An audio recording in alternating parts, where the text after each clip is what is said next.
दूसरी समस्या जो चल रही है, जिसमें पंजाब में बहुत बड़ी समस्या है, वो है वक्फ एक्ट। पंजाब की जमीनों पे भी वक्फ बोर्ड कब्जा कर रहा है।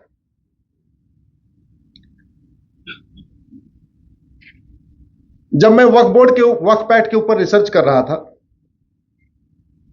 तो पता चला ऐसा कानून पूरी दुनिया में कहीं नहीं है।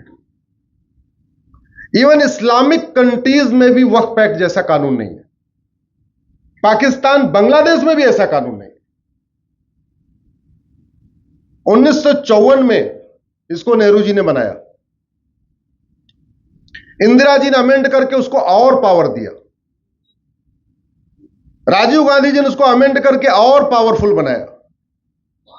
नरसिम्हा राव जी ने 1995 में उसको रिपील किया, एक नया बना दिया और ज्यादा अनलिमिटेड पावर देके। 2013 में मनमोहन सिंह जी ने उसको और पावर दे दिया। मैंने उसको कोर्ट में चैलेंज किया हुआ है और अब तक पूरे देश में उस कानून के खिलाफ 120 पीआईएल हो चुकी है पूरे देश भर में। इतना उसको पावर दे दिया है कि अपना ये माधव विद्या निकेतन को अगर वक्फ बोर्ड कह दे कि ये माधव विद्या निकेतन वक्फ की प्रॉपर्टी है, यहां बाबर का घोड़ा घास खाने आता था,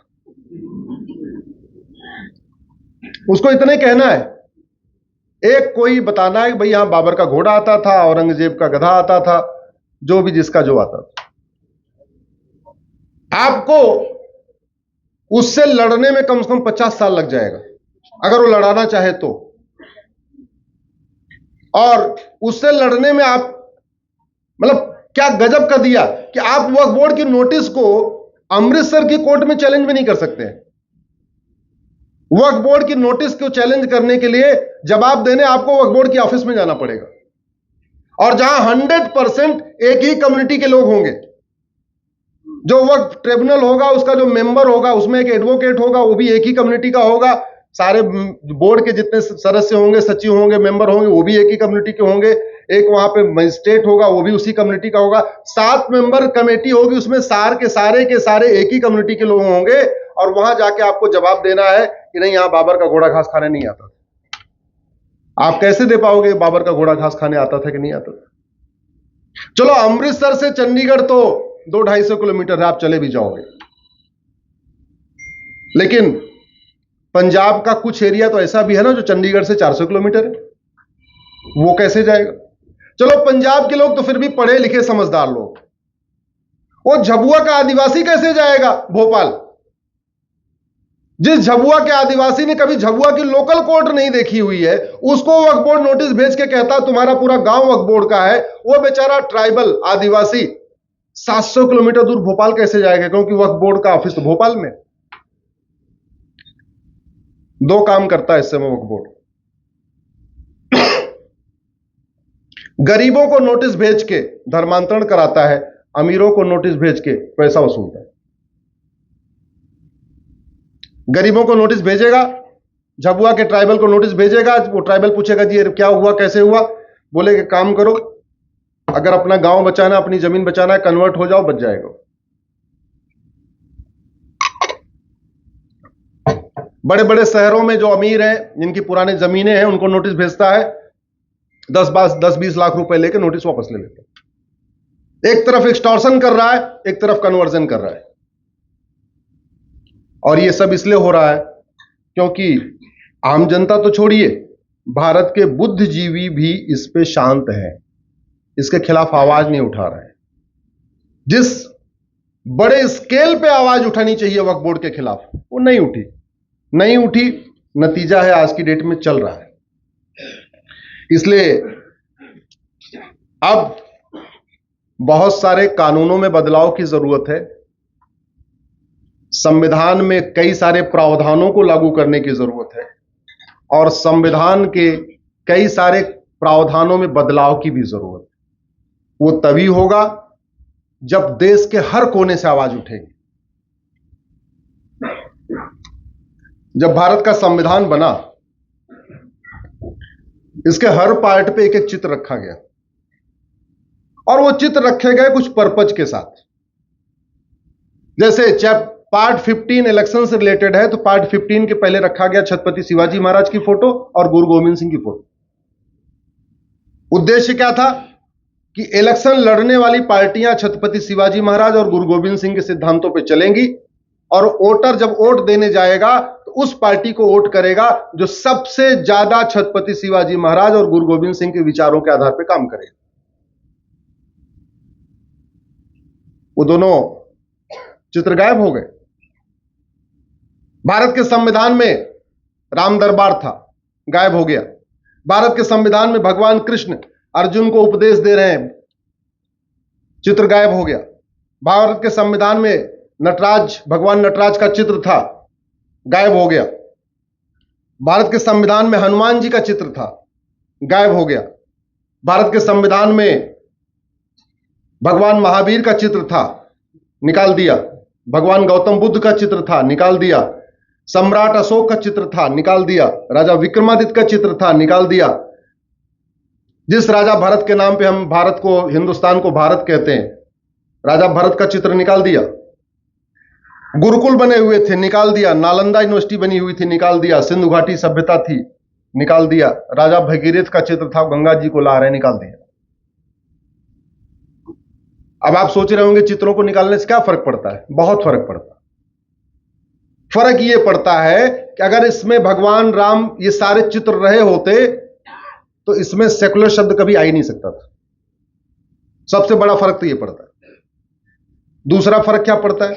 अगर भगवान राम का दरबार इसमें रहा होता तो रामचरितमानस रामायण को, वाल्मीकि रामायण को सिलेबस और करिकुलम में डालने पे कोई विरोध नहीं कर पाता, ना कोई हाईकोर्ट सुप्रीम कोर्ट उसको स्टे कर पाता।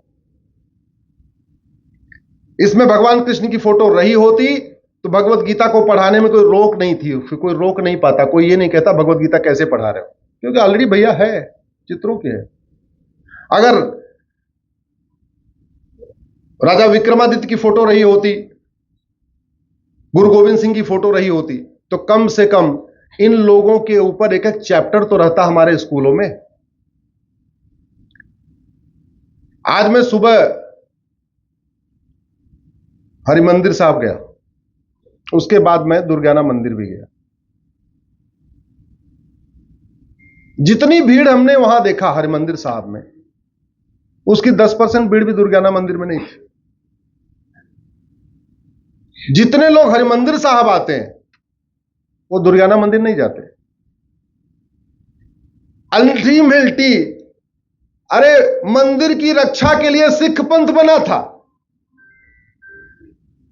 सनातन धर्म की रक्षा के लिए सिख पंथ बना, लेकिन बीच में बाद में ओट जीवियों ने और नोट जीवियों ने ऐसी पॉलिसी बनाई, ऐसी पॉलिसी बनाई, ऐसी पॉलिसी बनाई कि हरमंदिर साहब तो जा रहे हैं, दुर्गाना मंदिर नहीं जा रहे।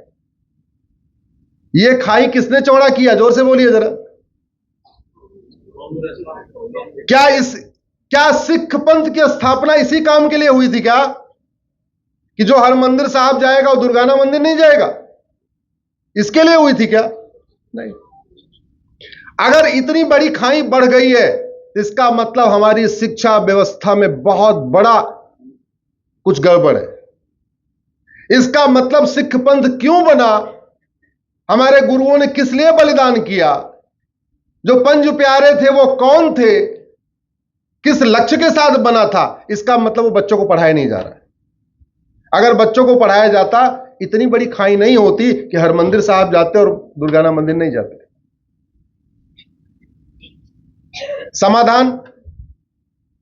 समाधान है भारत में one nation one education system बनाया जाए।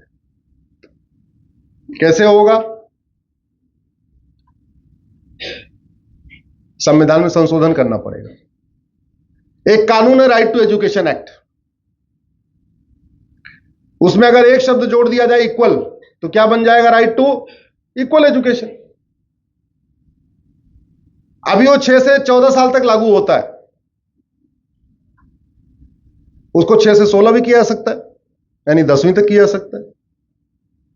आर्टिकल 21A जिसमें लिखा हुआ है state shall provide free and compulsory education, उसमें एक शब्द जोड़ना पड़ेगा, uniform. State shall provide free compulsory and uniform education. सवाल आया कि फिर मदरसा कैसे चलेगा? आर्टिकल 30 को बदलना पड़ेगा। क्यों चाहिए हमें गुलामी वाली शिक्षा व्यवस्था भाई? क्यों चाहिए हमें गुलामी की शिक्षा व्यवस्था? क्या भारत की अपनी शिक्षा व्यवस्था ठीक नहीं है क्या? अरे वो आए, गुलाम मुगल आए और चले गए, उनका स्कूल किस लिए रखना? जब तक वो थे उन्होंने लागू किया, वो चले गए चले गए। अब इसके बीच में अगर इसको आप समझोगे तो एक डिफरेंस समझना पड़ेगा धर्म और रिलीजन का। धर्म बिल्कुल अलग होता है, रिलीजन बिल्कुल अलग होता है। धर्म के लिए अंग्रेजी में कोई शब्द नहीं, इसलिए हम धर्म को रिलीजन समझ लेते हैं। एक्चुअल में रिलीजन बिल्कुल अलग है, धर्म बिल्कुल अलग है। अभी एक मेरी, जिसको अगर इसमें पढ़ना हो गूगल करिएगा, धर्म रिलीजन अश्विनी उपाध्याय, मेरी पीआईएल चल रही है।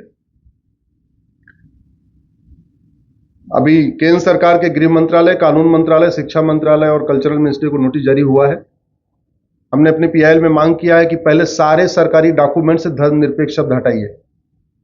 भारत धर्म सापेक्ष देश है, भारत एक धार्मिक देश है, भारत धर्मनिरपेक्ष नहीं है। बहुत बड़ी गलती चल रही है और कोर्ट ने हमारी बहस को एक्सेप्ट करते हुए सरकार को नोटिस जारी किया।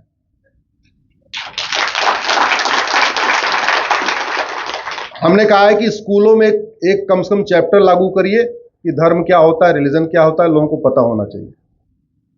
धर्म की व्याख्या यह है कि धर्म जोड़ता है, रिलीजन तोड़ता है। अगर मोटा मोटा कहिए तो धर्म जोड़ता है, रिलीजन तोड़ता है। और रिलीजन में भी दो तरीके के रिलीजन है, एक भारत के रिलीजन, एक विदेशी रिलीजन। उनमें बहुत बड़ा अंतर है। भारत के जो रिलीजन है ये वसुधैव कुटुंबकम को मानते हैं। भारत के रिलीजन नारी तु नारायणी को मानते हैं। भारत के रिलीजन यत नारस्ति पूज्यते रमन्ते तत्र देवता को मानते हैं। भारत के रिलीजन सर्वमंगल मांगल्य को मानते हैं। भारत के रिलीजन वसुधैव कुटुंबकम को मानते हैं। लेकिन जो विदेशी रिलीजन है इसमें से कुछ भी नहीं मानते। वास्तविक सच्चाई तो यह है कि विदेशी रिलीजन भारत के संविधान को ही नहीं मानते। आप इसमें मैडम आप सोचना जरा, विदेशी रिलीजन, मैं नाम नहीं लेना चाहूंगा, लेकिन विदेशी रिलीजन भारत के प्रियम्बल के जो गोल्डन वर्ड्स हैं, की वर्ड्स हैं, उसको मानते ही नहीं है। विदेशी रिलीजन इक्वालिटी को मानते हैं क्या? अरे वो माता पिता को एक समान नहीं मानते, पति पत्नी को एक समान नहीं, बेटा बेटी को एक समान नहीं मानते, कहां से इक्वालिटी को मान लेंगे वो? विदेशी रिलीजन सर्वमंगल मांगल्य नहीं मानते, केवल भारत के रिलीजन मानते हैं। और उसका मैं एक एग्जांपल देता हूं। हम लोग किसी भी धार्मिक कार्य के बाद या पहले क्या बोलते हैं? जोर से बोलिए, धर्म की अधर्म का प्राणियों में विश्व का। सारे भारतीय रिलीजन इसको बोलते हैं। सिख भी बोलते हैं, जैन भी बोलते हैं, बौद्ध भी बोलते हैं, हिंदू तो धर्म है तो बोलते ही बोलते हैं। विदेशी रिलीजन इसको नहीं बोलते। हम कहते हैं धर्म की जय हो, विदेशी रिलीजन वाला कहता है मेरे वाले रिलीजन की जय हो। हम कहते हैं अधर्म का नाश हो, विदेशी रिलीजन कहता है जो हमारे रिलीजन को ना माने उसका नाश हो जाए। हम कहते हैं प्राणियों में सद्भावना हो, विदेशी रिलीजन कहता है केवल हमारा जो है ब्रदरहुड होनी चाहिए, हमारे रिलीजन के लोगों में ब्रदरहुड होना चाहिए, सिस्टरहुड तो होना ही नहीं चाहिए। और बाकियों का, और हम कहते हैं विश्व का कल्याण हो, विदेशी रिलीजन कहते हैं हमारे रिलीजन का कल्याण हो, हमारा रिलीजन बढ़े, धीरे धीरे देखते देखते हमारा रिलीजन 51% हो जाए, जिससे डे ऑफ जजमेंट आ जाए। एक रिलीजन कहता है कि जल्दी से हम 51% हो जाए पूरी दुनिया में तो डे ऑफ जजमेंट आ जाएगा। दूसरा रिलीजन कहता है हम जल्दी से 51% पूरी दुनिया में हो जाए तो कयामत की रात आएगी। एक दिन का इंतजार कर रहा है, दूसरा रात का इंतजार कर रहा है। पैकेज दोनों में समान है। जितने, अच्छा भारत में जितने रिलीजन उसमें कोई पैकेज नहीं है। जैसे हमारे यहां क्या कॉन्सेप्ट है? अष्टांग योग का पालन करो, इंद्रियों को कंट्रोल करो, सत्य अहिंसा का पालन करो, वसुधैव कुटुंबकम की भावना रखो, ठीक है। इंसान को नहीं बल्कि पशु पक्षी सबसे जो है प्यार करो, सबको जीवों पे दया करो, सब कुछ करो, तो बाद में क्या होगा? मोक्ष। और मोक्ष में कुछ मिलता है क्या? जोर से बोलिए जरा। अरे जो कुछ है ये भी खत्म हो जाता है। मोक्ष में जो आज चल रहा है, जो आज मकान है, गाड़ी है, फार्म हाउस है, बंगला है, फ्लैट है, जब जन्म नहीं लेंगे तो दोबारा मिलेगा क्या? तो जो कुछ है ये भी खत्म। ये है भारतीय पंथ। दूसरी तरफ बड़े पैकेज होते हैं, दूध की नदी, फूलों का गद्दा, बड़ा पैक, पटियाला पैक, वो भी केसर वाली, और इधर 4 उधर 72।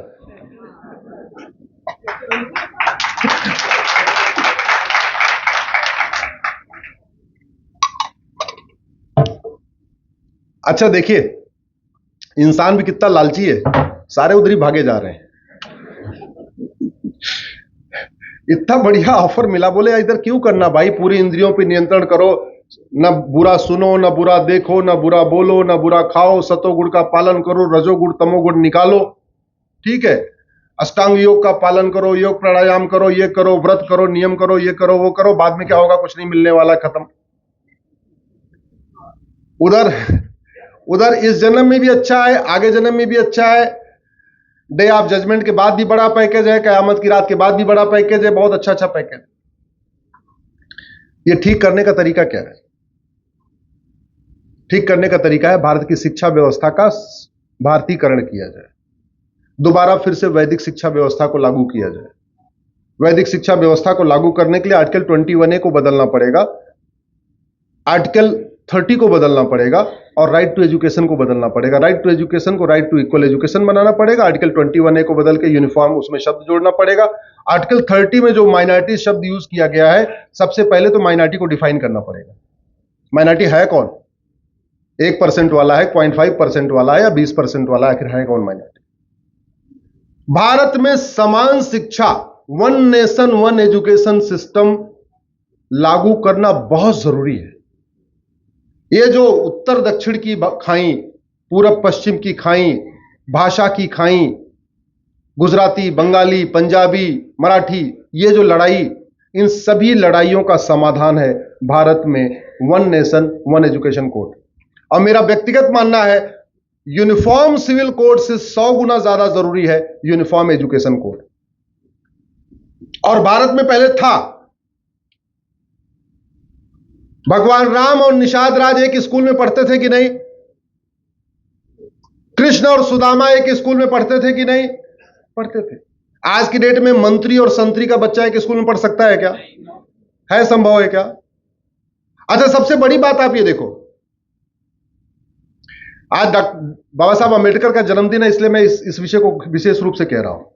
आर्टिकल 16 कहता है सबको समान अवसर मिलना चाहिए, इक्वल अपॉर्चुनिटी मिलनी चाहिए। आज की डेट में इंजीनियरिंग के एग्जाम में सबको इक्वल अपॉर्चुनिटी है क्या? जो जेई होता है, मेडिकल में है क्या? सबका पेपर एक, एनडीए का पेपर एक, जेई का पेपर एक, क्लैट का पेपर एक, बैंक का पेपर एक, आईएएस का पेपर एक, सारे पेपर एक। सीबीएसई का सिलेबस अलग, आईसीएसई का सिलेबस अलग, पंजाब बोर्ड का सिलेबस अलग, यूपी बोर्ड का सिलेबस अलग, दिल्ली बोर्ड का सिलेबस अलग, सारे सिलेबस अलग अलग। और क्या गजब का नेक्सस है, जो पढ़ाया जाता है वो पूछा नहीं जाता, जो पूछा जाता है वो पढ़ाया नहीं जाता।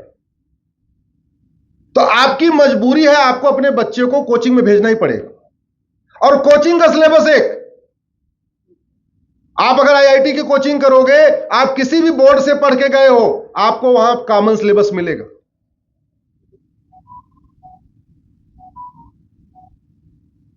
अगर हम भारत में 3 लैंग्वेज सिस्टम पढ़ा रहे हैं, तो पंजाब में अरुण सर हिंदी पढ़ाते होंगे, अंग्रेजी, क्या क्या पढ़ाते हैं?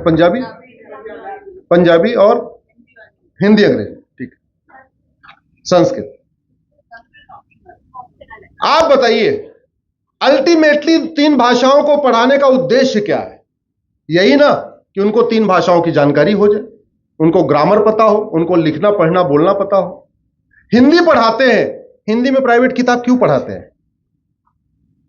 तुलसीदास जी का लिखा हुआ रामचरितमानस इतना बढ़िया हिंदी का ग्रंथ है, अगर उसको स्कूलों में लगा दिया जाए तो बच्चा हिंदी भी सीखेगा, व्याकरण भी सीखेगा, राम के आदर्श को सीखेगा, भरत के आदर्श को सीखेगा, लक्ष्मण के आदर्श को सीखेगा, माता पिता के बीच में कैसे संबंध होना चाहिए, पति पत्नी के बीच में कैसे संबंध होना चाहिए, भाई भाई के बीच में कैसे संबंध होना चाहिए, उसको सीखेगा कि नहीं सीखेगा।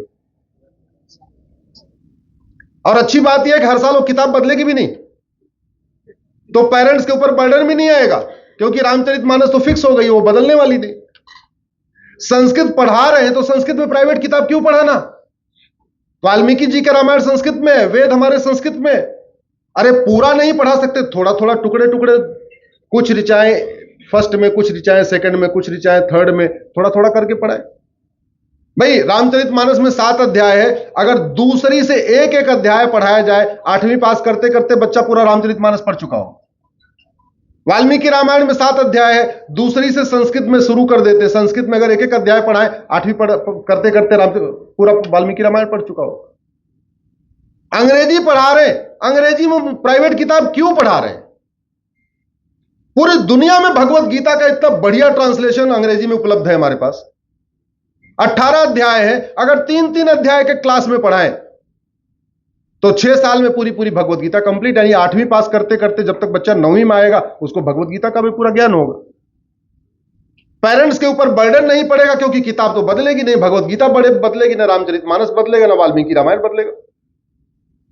भारत की संस्कृति भी बच्चा सीखेगा, भारत की परंपरा भी सीखेगा, हमारे आदर्शों को सीखेगा, और ये जो जाति भाषा क्षेत्र के आधार पर बटा हुआ है, जो झगड़ा चल रहा है, ये भी बंद हो जाएगा। इसलिए अगर हमसे कोई पूछे तो मेरा यह मानना है, यूनिफॉर्म सिविल कोड से ज्यादा जरूरी है यूनिफॉर्म एजुकेशन कोड। और यह संभव है, यह पहले था, पहले चल रहा था। ये जितनी विसंगतियां आई पिछले 1000 साल में आई, नहीं तो पहले यूनिफॉर्म एजुकेशन सिस्टम था, यूनिफॉर्म सिलेबस था, वन नेशन वन सिलेबस था। अब आप सोच रहे होंगे आज की डेट में कैसे हो सकता है? अगर एक रेलवे बोर्ड से पूरे देश की रेलवे चल सकती है, तो एक एजुकेशन बोर्ड से पूरे देश के स्कूल नहीं चल सकते क्या? जोर से बोलिए जरा भाई। अभी ऐसे रेलवे कैसे चलती है? दिल्ली में एक रेलवे का हेडक्वार्टर है और जगह जगह उसके जोनल रेलवे के ऑफिस है। ऐसे दिल्ली में एक एजुकेशन बोर्ड होगा, भारतीय शिक्षा बोर्ड, और जगह जगह उसके भारतीय शिक्षा बोर्ड के हर राज्य में उसके ऑफिस हो जाएंगे।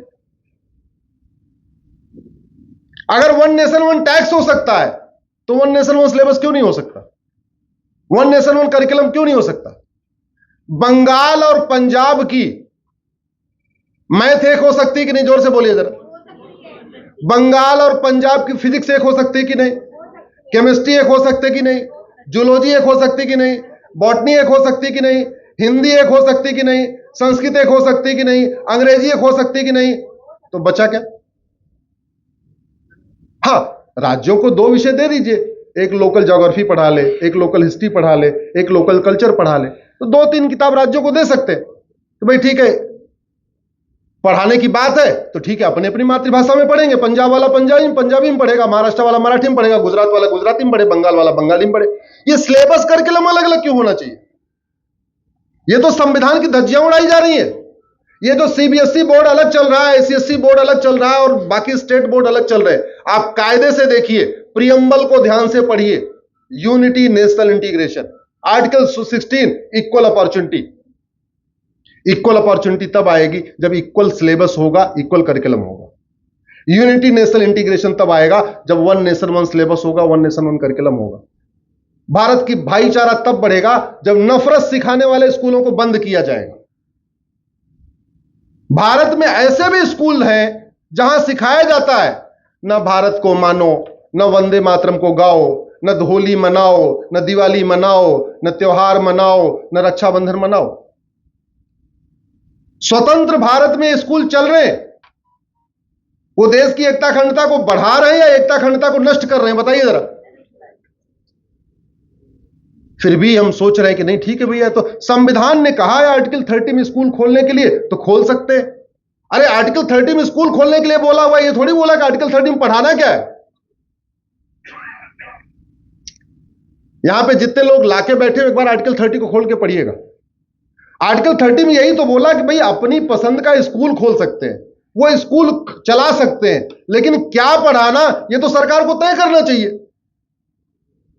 नफरत का अधिकार थोड़ी मिल सकता है, नफरत सिखाने का अधिकार थोड़ी मिल सकता है, अलगाववाद सिखाने का अधिकार थोड़ी मिल सकता है।